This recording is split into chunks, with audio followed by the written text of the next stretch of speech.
श्री शक्ति नमः। ओम श्री शक्ति नमः। ओम श्री शक्ति नमः।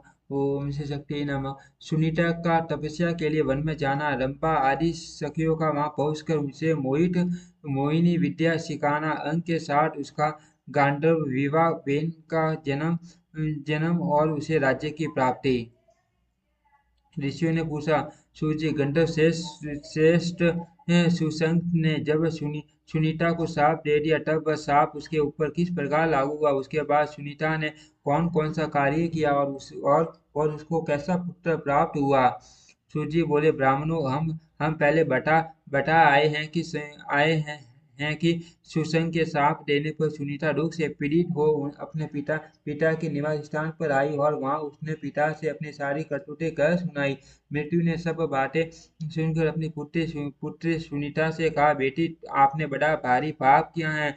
आपका यह कार्य धर्म और तेज का नाश करने वाला, काम क्रोध से रहित, परम शांत, धर्म वसल और ब्रह्म ब्रह्म में स्थित तपस्वी को जो चोट पहुंचाता है, उसके पापात्मा पुत्र होता है तथा उसे उस पाप का फल भोगना पड़ता है। वही जितेंद्रिय और शांत हैं और जो मारने वाले को भी नहीं मारता, किंतु आपने निर्दोष निर्दोष होने पर भी उन्हें मारा है। अर्थ आपके द्वारा यह मान पाप हो गया है। पहले आपने ही अपराध किया है, फिर उन्होंने भी श्राप दे दिया। इसीलिए अब आप पुण्य कर्मों का आचरण कर सदा साधु पुरुषों के संग में रहकर जीवन व्यतीत कर प्रतिदिन योग, ध्यान और दान के द्वारा काल यापन करती रह। बाले, सत्संग मान पुण्यदायक और परम कल्याण कारक होता है। सत्संग का जो गुण है, उसके विषय में एक सुंदर दृष्टांत देख। जब जल एक सुदस्तु है, उसके स्पर्श से, उसमें स्नान करने से, उसे पीने से तथा उसका दर्शन करने से भी बाहर और भीतर के दोष धुल जाने के कारण मुनि लोग सिद्धि प्राप्त करते हैं तथा समस्त शास्त्र प्राणी भी जल पीते पीते रहने से दीर्घायु होते हैं। इसी प्रकार संतों के संग से मनुष्य शुद्ध एवं सफल मनोरथ होते हैं। पुत्री सत्संग से मनुष्य संतोषी, मधुरगामी, सबका प्रिय करने वाला, शुद्ध सरस, पुण्य बल से संपन्न, शारीरिक और मानसिक मलों को दूर करने वाला, शांत स्वभाव तथा सबको सुख देने वाला होता है। अग्नि के संपर्क में आने पर मैल त्याग देता है, उसी प्रकार मनुष्य संतों के संग से पाप का परित्याग कर देता है। जिसमें सत्य की अग्नि प्रज्वलित रहती है, वह अपने पुण्य में तेज से प्रकाशमान होता रहता है। जिसमें सत्य की दीप्ति है, जो ज्ञान के द्वारा भी अत्यंत निर्मल हो गया है तथा ध्यान के द्वारा अत्यंत तेजी से प्रतीत होता है। पाप से पैदा हुए मनुष्य उसका स्पर्श नहीं कर सकते। सत्य रूपी अग्नि से महात्मा महात्मा पुरुष पाप रूपी ईंधन को भस्म कर डालता है। इसीलिए बेटी, आपको सत्य का संसर्ग करना चाहिए, असत्य का नहीं। माँ, आगे जाओ, भगवान श्री विष्णु का चिंतन करो, पाप भाव को छोड़कर केवल पुण्य का आश्रय लो। पिता के इस प्रकार समझाने पर दुख में पड़ी हुई सुनीता उनके चरणों में प्रणाम करके निर्जन वन में चली गई और वहां एकांत में रहकर तपस्या करने लगी। उसने काम, क्रोध, बालों से सफलता, मोह, द्रोह और माया को त्याग दिया। एक दिन उसके पास उसकी रंभा आदि सखिया जो तप शक्ति से संपन्न थी आई। उन्होंने देखा सुनीता दुख का अनुभव कर रही है। ध्यान के ही साथ उसे चिंता करते देख वहां आई हुई सहेलियों ने कहा, सखी, आपका कल्याण हो, आप चिंता किस लिए करती हो? इस चिंता में क्यों डूबी हो? अपने संताप का कारण बताओ। चिंता तो केवल दुख देने वाली होती है। एक ही चिंता सार्थक मानी गई है, जो धर्म के लिए की जाती है, धर्म नंदिनी। दूसरी चिंता जो योगियों के हृदय में होती है, जिसके द्वारा वे ब्रह्म का चिंतन करते हैं, वह भी सार्थक है। इनके सिवा और जितनी भी चिंताएं हैं, वह सब निरर्थक है, उसकी कल्पना भी नहीं करनी चाहिए। चिंता शरीर बल और तेज का नाश करने वाली है, वह सारे सुखों को नष्ट कर डालती है, साथ ही रूप को भी हानि पहुंचाती है। चिंता, तृष्णा, मोह और लोभ, इन तीन तीन दोषों को ले आती हैं तथा प्रतिदिन उसी में उलटे रहने पर वह आपको भी उत्पन्न करती है। चिंता रोगों की उत्पत्ति और नरक की प्राप्ति का कारण है। अतः चिंता को छोड़ो। जीव पुनः जन्म जन्म में अपने कर्मों द्वारा जिन शुभ भोगों का उपार्जन करता है, उन्हीं का वह दूसरे जन्म में उपभोग करता है। अतः समझदार को चिंता नहीं करनी चाहिए। आप चिंता छोड़कर अपने सुख दुख का आदि की बात बताओ। सखियों के ये वचन सुनकर सुनीता ने अपना बटान करना आरंभ किया। पहले शिक्षक ने उसे वर में जिस प्रकार साफ दिया था, वह सारी घटना उसे शैलियों से कह सुनाई। उसने अपने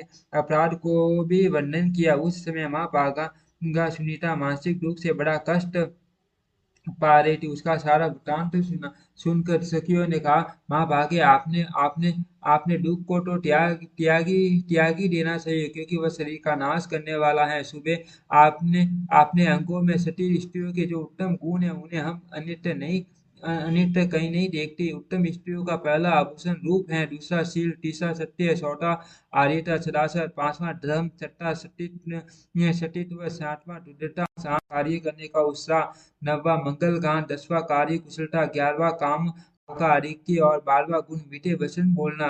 बाले, इन सभी गुणों ने आपका सम्मान बढ़ाया है। अर्थ देवी, आप तनिक भी भय न करो। ब्राह्मण ने जिस उपाय से आपको धर्मात्मा पति की प्राप्ति होगी, उसे उसे हम जानती हैं। यह आपका काम तो हम लोग ही सिद्ध कर देगी। माँ भागे, अब आप स्वस्थ एवं निश्चित हो जाओ।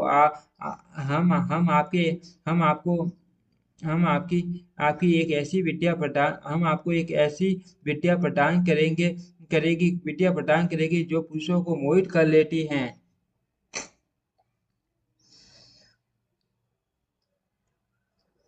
ये कहकर सखियों ने सुनीता को वह सुखदायक विद्या बल प्रदान किया और कहा, कल्याणी, आप देवता आदि आदि में से जिस जिस पुरुष को मोहित करना चाहो, उसे उसे तत्काल मोहित कर सकती हो। सखियों के योग कहने पर सुनीता ने उस विद्या का अभ्यास किया। जब वह विद्या भली भांति सिद्ध हो गई, तब सुनीता बड़ी प्रसन्न हुई। वह सखियों के साथ ही पुरुषों को देखते हुए वन में घूमने लगी। तदनंतर उसने गंगा जी के तट पर एक रूपवान ब्राह्मण को देखा, जो समस्त शुभ लक्षणों से संपन्न और सूर्य के समान तेजस्वी थे। वे तपस्या कर रहे थे, उनका प्रभाव दिव्य था। उन तपस्वी महर्षि का रूप देखकर सुनीता का मन मोह गया। उसने अपनी सखी रंपा से पूछा, ये देवताओं से भी श्रेष्ठ महात्मा कौन है? रंपा बोली, सखी, यह अव्यक्त परमेश्वर ब्रह्मा जी की उत्पत्ति हुई है। रंभा बोली, सखी, ये अव्यक्त परमेश्वर से ब्रह्मा जी की उत्पत्ति हुई है। उनसे प्रजापति अत्रि का जन्म हुआ, जो बड़े धर्मात्मा है।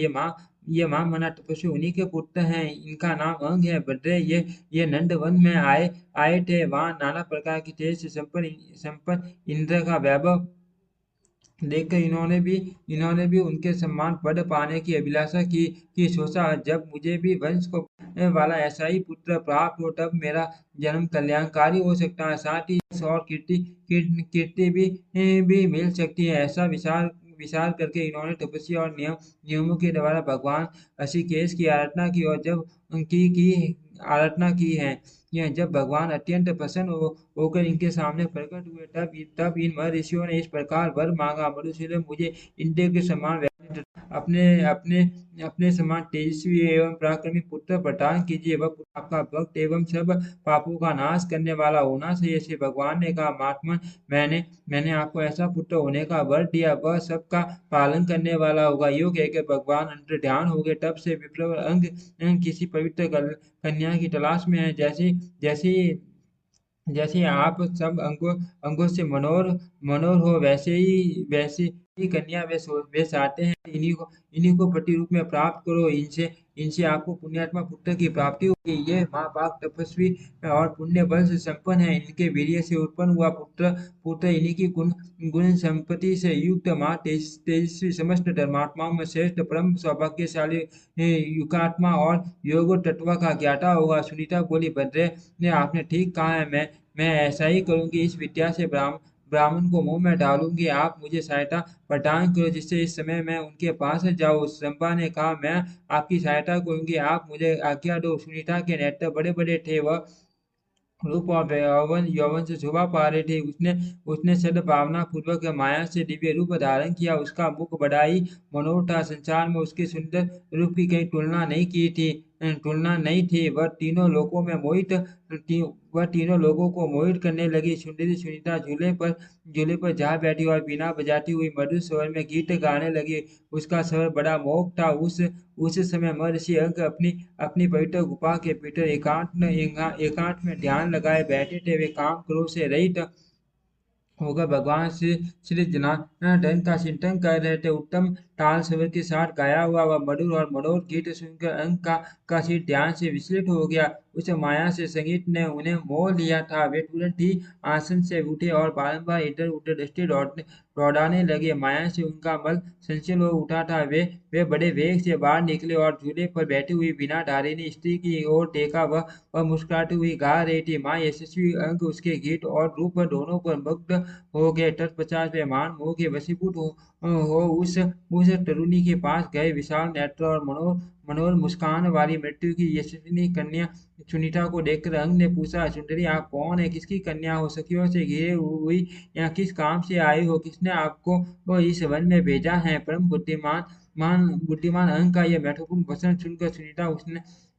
उनसे कुछ न बोली। उसने केवल सखी के मुख की ओर देखा देखा। रंभा ने इशारे से कुछ कहकर सुनीता को समझा दिया और वह स्वयं ही उन श्रेष्ठ ब्राह्मणों से आदर पूर्वक बोली, मर से ये मृत्यु की परम सौभाग्यवती कन्या है। लोक में इसकी इसकी सुनीता के नाम से प्रसिद्धि है। ये सभी शुभ लक्षणों से संपन्न है। इस समय आपने यह बाला अपने लिए धर्मात्मा, तपस्वी, शांत, जितेंद्रिय, महाप्रज्ञ और वेद विद्या विशारद पति की खोज में है। यह सुनकर अंग ने अप्सराओं में श्रेष्ठ रंभा से कहा, बद्रे मैंने सर्व विश्व में भगवान श्री हरि की आराधना की है। उन्होंने मुझे एक पुत्र होने का वरदान दिया है जो संपूर्ण सिद्धियों का दाता है। अतः इस वरदान की सफलता के निमित्त उत्तम पुत्र की प्राप्ति के लिए मैं किसी भी पुण्य बल से संपन्न महापुरुष की कन्या